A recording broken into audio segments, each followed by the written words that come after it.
Hello, I'm Joe Friday, Public Sector Integrity Commissioner of Canada. Today, I tabled a case report related to founded cases of wrongdoing at the Department of National Defence. This report, which is my final as Public Sector Integrity Commissioner, touches on an important topic for all public servants, the administration of the Public Servants Disclosure Protection Act. The subject of my report relates to internal disclosures and investigations at DND, and my office's investigation uncovered a pattern of repeated delays related to the publication of findings of wrongdoing at DND and in the Canadian Armed Forces. Following a disclosure from a whistleblower, my office launched an investigation into an allegation that senior managers at DND did not provide prompt public access to information related to findings of wrongdoing in the forces.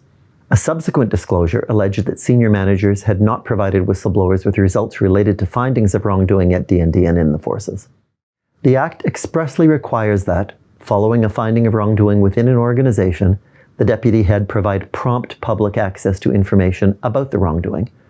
This transparency requirement is a legal obligation.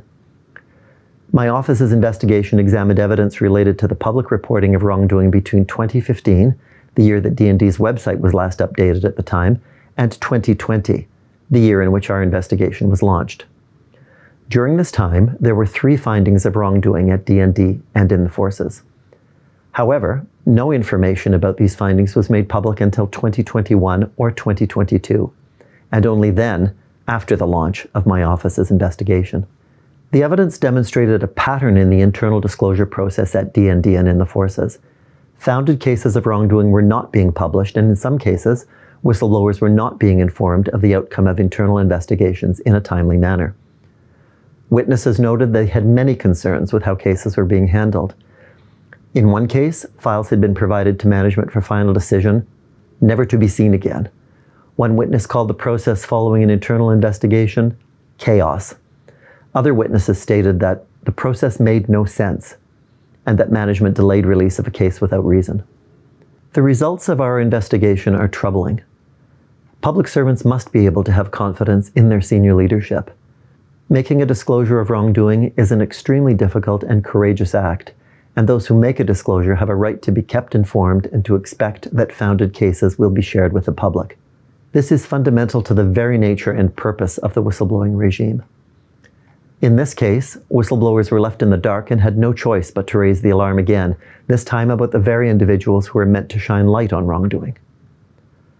I've spoken about the need for a culture change in the federal public sector.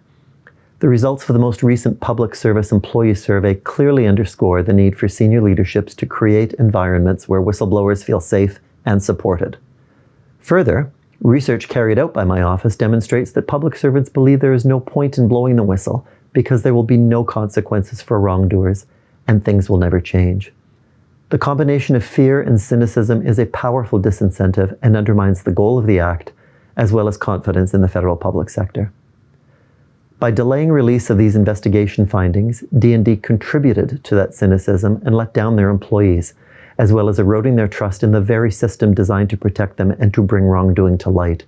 The evidence uncovered and examined during my office's investigation makes it clear that there was a breakdown in the management of the internal disclosure process at DND and in the forces, suggesting a systemic problem and a lack of accountability.